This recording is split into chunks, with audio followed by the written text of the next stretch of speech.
My name is Douglas Trayner Snarr. This is disc number 7. Can't believe it.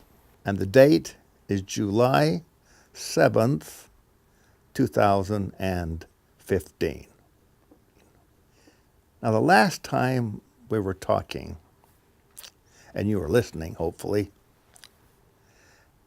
I had mentioned that I had made a decision to move to Salt Lake City. Now, I'd like to explain a little bit about that decision. That decision was not a snap decision. There was a little prelude prior to that. And kind of like Emerson wrote, all are needed by each one. Nothing is fair or good alone.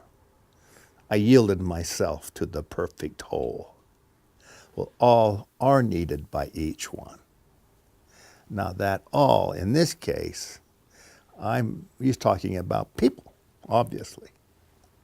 Well, the name is Charles Welch Taggert, who influenced me significantly that if you're going to really get in the big league, Doug, you're going to have to move from Idaho Falls, Idaho, to Salt Lake City, Utah. Charles W. Taggert. He was the most interesting person I've ever met. And I have met tons of people in my life. He was brilliant.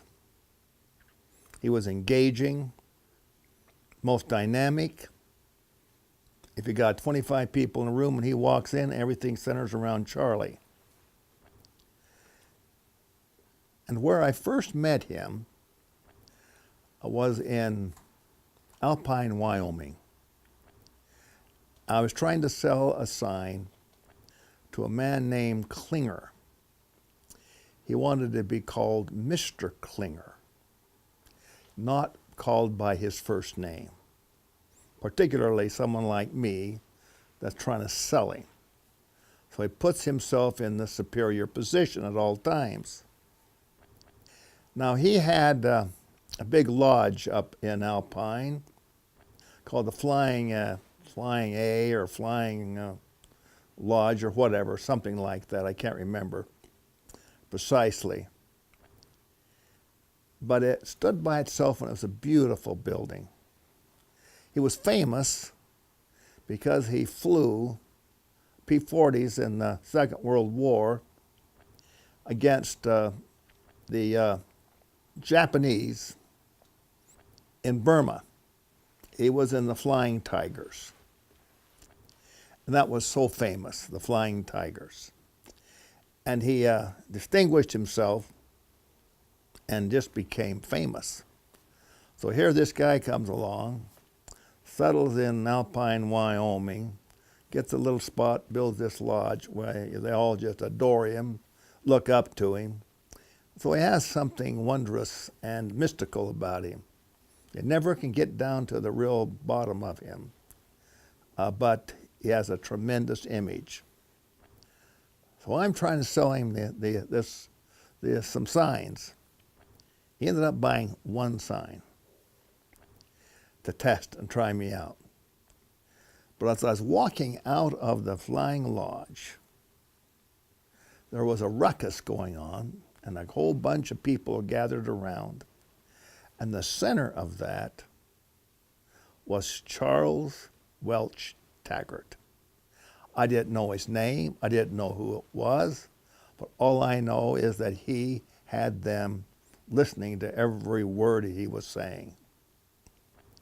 And I remember him saying something to the effect, if you can dream and not make dreams your master, which of course is a line from Kipling.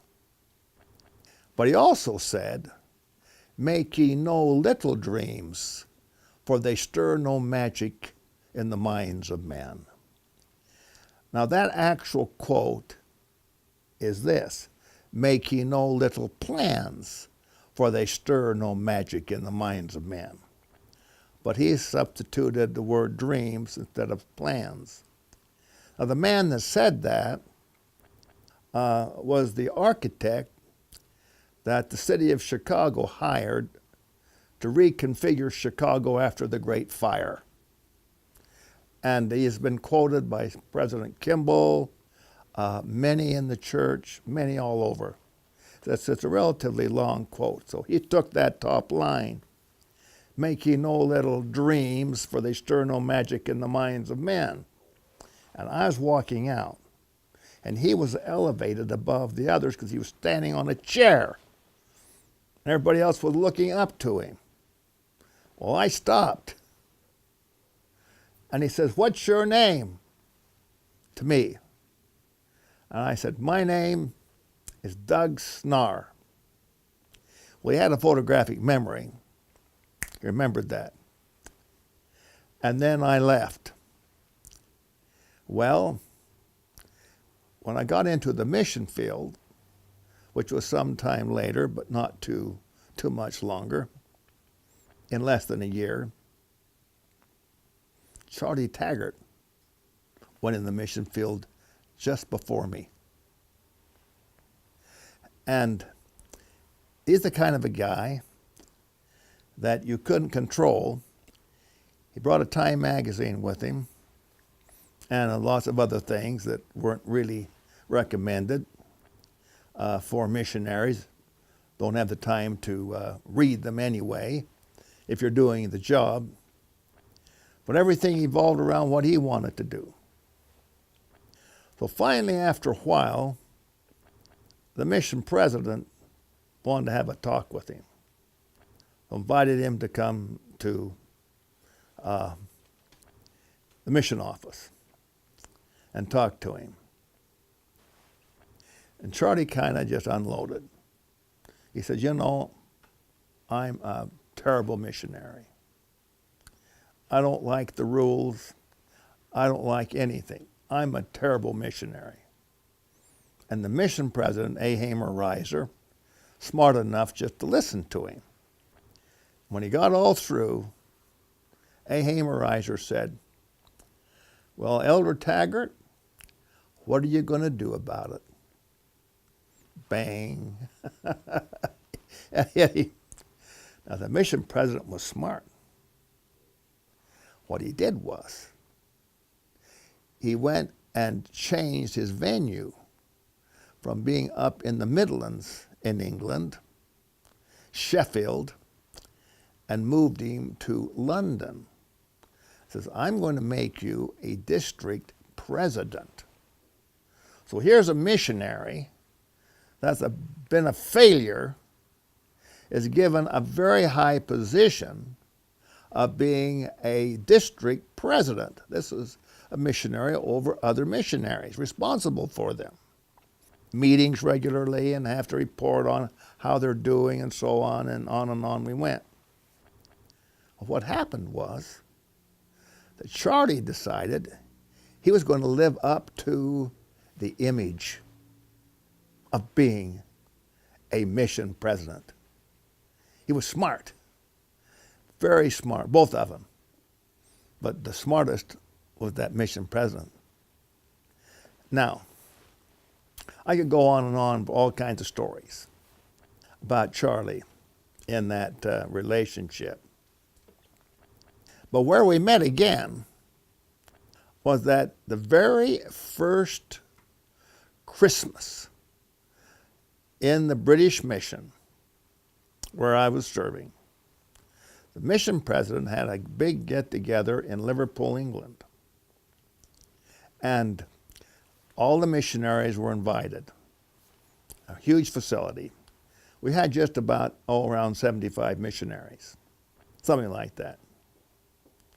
And so in this process, this Christmas get-together was a special meeting, a missionary meeting to bear your testimonies.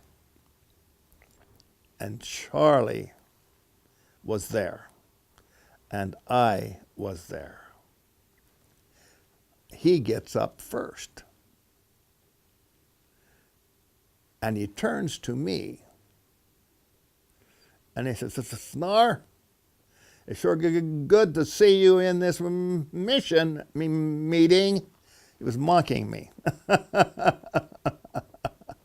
But then he shifted gears and went on. And I've always remembered that. And in a way, it kind of endeared me to him because he handled it just right afterwards. So he turned a negative into a positive for my benefit. One thing they all knew was I was an entrepreneur, and I had my own sign company, and I had signs, and he complimented me in that testimony.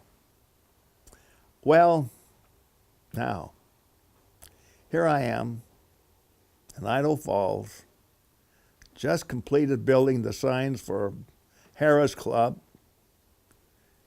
and I happened to be in Salt Lake, and for some reason or another, we get together. I don't know whether contacted me or I contacted him, but he was living in Salt Lake City. Now his background is this. He was from a family of 8 children. His father was considered perhaps the wealthiest man in the state of Wyoming, and had the biggest ranch in the state of Wyoming. His father had started a bank. Now, one of the most successful people was Mr. Nielsen, Jim Nielsen, who started Husky Oil. Now, that was later on emerged into a bigger company and ended up with in American Oil by the time it was finished. But he was the one that put up the money to get that company going. So they had holdings there.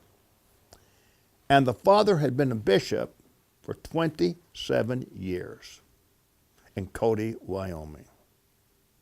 And the father was dead serious. And Charlie was the youngest. And when he was a junior in high school, he and his brother were out cleaning up a shed out on the ranch about 30 miles away from Cody. And the only way to get there was on an old dirt road on the ranch. And they had a little fire going, they started, in order to get rid of some of the junk that was in this shed. And one of the things was they picked up, Charlie picked it up, not fully comprehending what it was and its effects, was a stick of dynamite. And he threw that dynamite on that fire. And that dynamite exploded. It knocked Charlie, it was so powerful, the explosion. It knocked Charlie clear over the shed, down. And he just right instantly was a mass of blood. Now the power of that explosion influenced the little bits and pieces of sand and little bits and pieces of this and that, and just penetrated his whole body.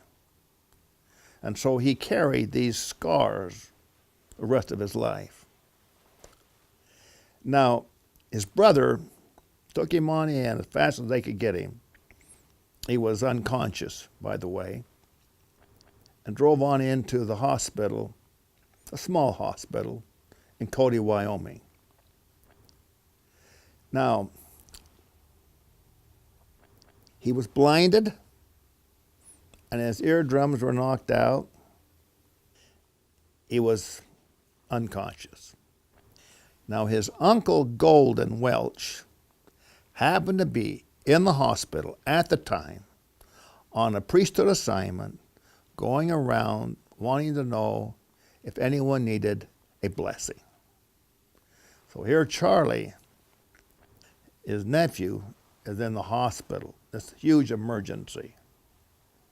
So the uncle comes in, They tell him he's blind and he's deaf. And his hand, about halfway up from that hand to the elbow, was blown off. Right hand. So he blesses him that his sight will return, that his hearing will return. And thus it happened, pursuant to that blessing. Now when Charlie, a couple days later, finally came to, he was really out for quite a while, evidently. And his eye was itching. And he'd take his arm like this, and he trying to get his finger to, his eye. But he didn't have a hand. He didn't know that. Because he could feel that he did have a hand. And so he was trying to get this itch to be alleviated from his eye. Well, what that was, of course, was the hand of his spirit body. It wasn't blown off. It was there. Because there's two of us. We have a spirit body and we have a flesh body. And then they finally told him that when he finally got to where he wanted to know, well, why can't I get this itch that won't go away?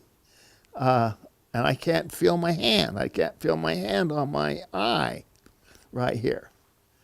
And they told him he didn't have a hand. He said, but I got a hand. I know I can feel my hand. You don't have a hand. It's gone. Well, from that all was morphed eventually into getting a hook. Now, there's two things you can do with the hook. You can hide the hook, or you can display the hook. He opted to display the hook. So, John Farr sitting right there, he remembers as a little kid coming down here. Charlie happened to be here in this house. Charlie had his little hook. Come up, and you just take put it right there on the nose and just give it a little bit of squeeze right there like that. Remembers Charlie. Well, when you meet him, he's aggressive. People don't know quite what to do, particularly if you're introduced to him. I've seen it over and over again. You stick out that right hand. Grab that hook. The old American way, we shake with our right hands. So then you grab the hook. Well, immediately you like him. And immediately it makes you feel that he likes you. Because he brings you into his life. He doesn't hide the negativity at all. He just turns it into a positive. Because where else are you going to grab a hook? You're never going to forget him. Never. And then the personality along with that was dynamic. Like I said earlier, if you're in a room, there's a bunch of people. Charlie takes control. Now, I have always considered myself an extrovert. But compared to Charlie, I'm an introvert. And he has the ability, because he's scared of no one, and he comes from this very wealthy family in Cody, the Taggert family. And they got to Cody by instruction of the president of the church at the time, and I don't know for sure whether it was Wilford Woodruff or just the one right after him. I don't know for sure. But right in there, Buffalo Bill Cody had gone to the governor of Wyoming or of the territory of Wyoming at the time, and saying that, we got all this land up here. We need people to come up here and to farm this land. And the governor said, if you want people to come up and do the job right, you go to Salt Lake City and speak to the president of the Mormon Church and get the Mormons to come up, and then it'll be done right. And he did. And Charlie's father is a little tiny boy, so his grandfather, and his grandfather and mother on his father's side, and his grandfather and grandmother on his mother's side, were assigned to take their families and go up and settle Cody, Wyoming. His little father, future father, and his little future mother, two separate families, and they walked from Salt Lake City to Cody. And they became enamored by each other as just little kids, not even old enough to be teenagers, by about 9, 10, 8 years of age. And they eventually married, produced 10 children. But Charlie and I became great friends. And I could go on with stories and long stories. I'll just tell you one story. I get a call from him and said, Doug, I want to invite you to a special breakfast with myself and Sir Thompson of Fleet Street at the Hotel Utah Coffee Shop. Now, Sir Thompson of Fleet Street owned more newspapers than any man in the world. And he was knighted by Queen Elizabeth II because he was Canadian. And so and he said, now, Doug, there'll be just the three of us. But there's no one in the whole newspaper world as big as Sir Thompson of Fleet Street. He owned the London Times, he owned the Sunday Times, and on he went of what he had owned. Well, why is he in Salt Lake City? And what is your relationship with Sir Thompson of Fleet Street, Charlie? He said, he comes here all the time. And I am the one that he's asked to protect me and determine his entire schedule. So that's what I do. So that's how did he get to know him? It's magic to me. I don't know. But it doesn't surprise me. That's Charlie Taggert. He's just the most lovable, beloved guy you could ever meet. He never married. He brought a lot of girls here to this house through the years, and they were all darling girls. They were all gorgeous things. But I know that 2 or 3 of them wanted to marry Charlie bad, but he never married. I know he fell in love with one. He bought her a Mercedes-Benz, oh brother, but it didn't work out. Well, so we're having this breakfast with Sir Thompson of Fleet Street. Why is he in Salt Lake City? Because he has one granddaughter, one only. And he made a study.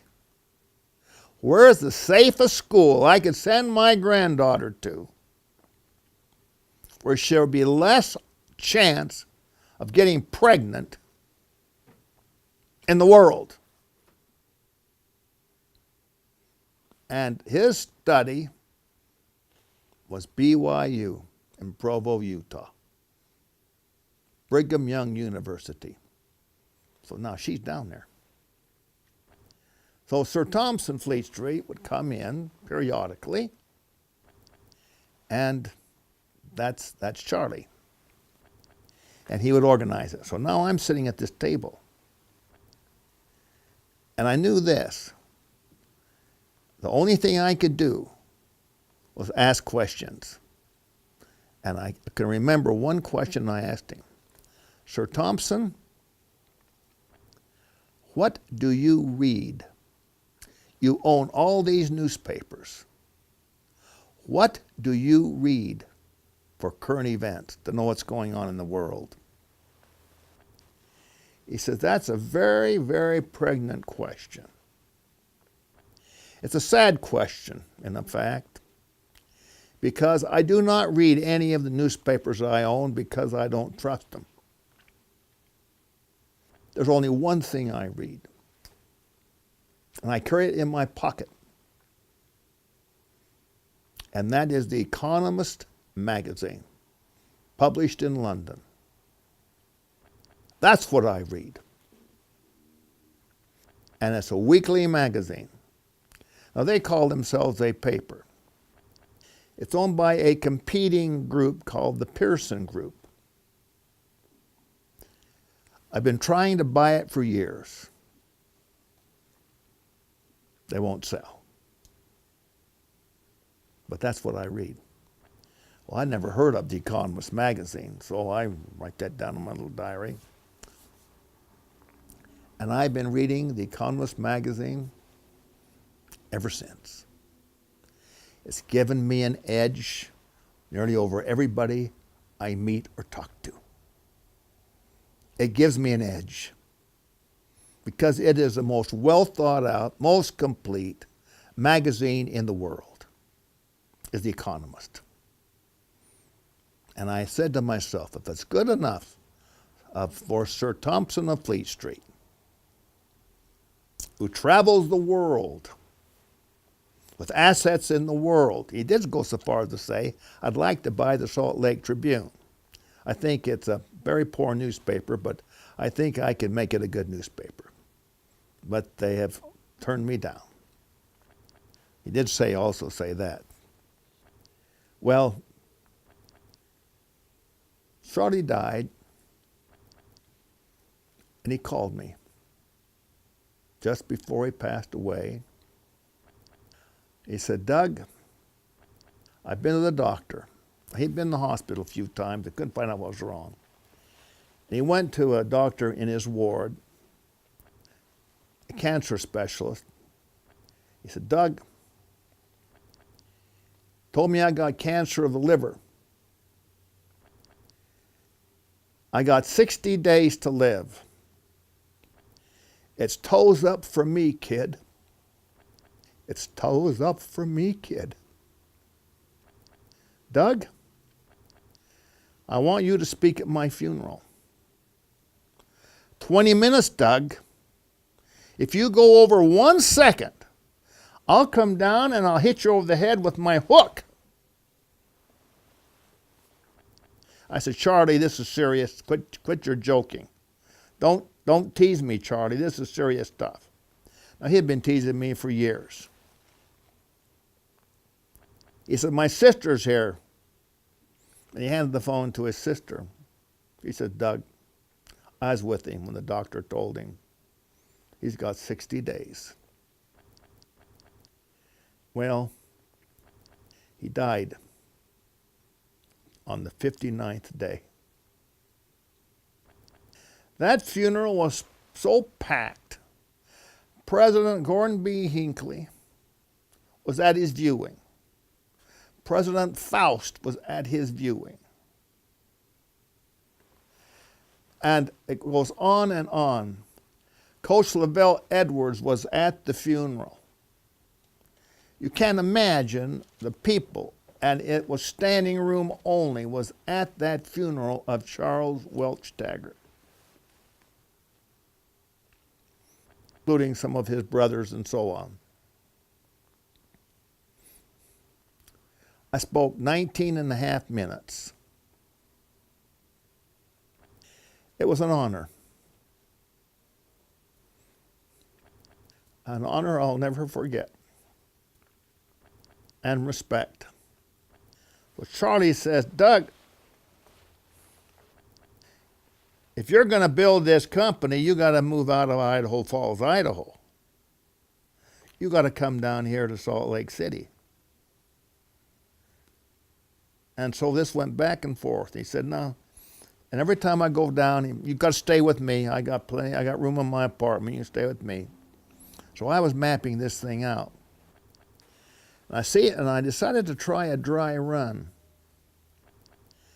And I don't know how come it happened quite this way, but Dillon Advertising Agency, which was considered, along with Evans, the two paramount advertising agencies in Salt Lake City at the time. But Dillon had an account with a company called UTOCO. That's UTOCO Oil Company, and they had a great big refinery here on the North Highway. So I created a billboard. Now, I didn't do it in 3D. It was in 2D, but it was the way I would go at it. And I created this billboard, went and just walked up. They were located in the Continental Bank building. Went in there. Who should I see? Wendell Ashton. So I went into Wendell Ashton's office, showed him the billboard, introduced myself. He said, "This is a very important piece of artwork you've got here." "Who did that?" I says, "I did." He said, "You're very gifted. You understand advertising, I tell you that right now. You can't drive down the road and not see your sign. I want to introduce you to the president of the company."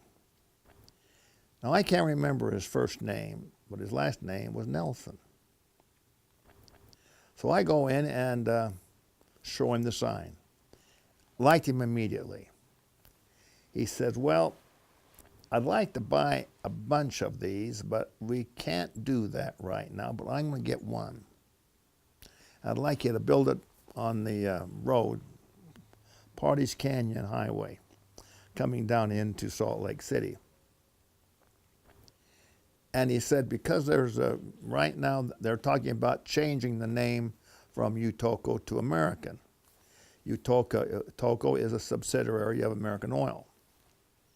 I built the sign. It's a fantastic sign, by the way. All just typical, unforgettable sign. I put it on steel posts. Brother Nelson was the father of probably the could very well become the prophet of this church in time. He, as of the death of Boyd K. Packer, his son will be the president of the Quorum of the 12, Russell Nelson. And I've often wanted to go meet him, tell him about his father, how much I appreciated him and what he had done. But it opened a pathway for me to eventually go and meet with the people at American Oil in Chicago. But that's another story. Now, and it was in that matrix of Charlie, the Nelson, getting this one sign done, I decided to make the move. Because there's more opportunity to meet more different kinds of people. It's centrally located, and I can work out of Salt Lake and go in all directions.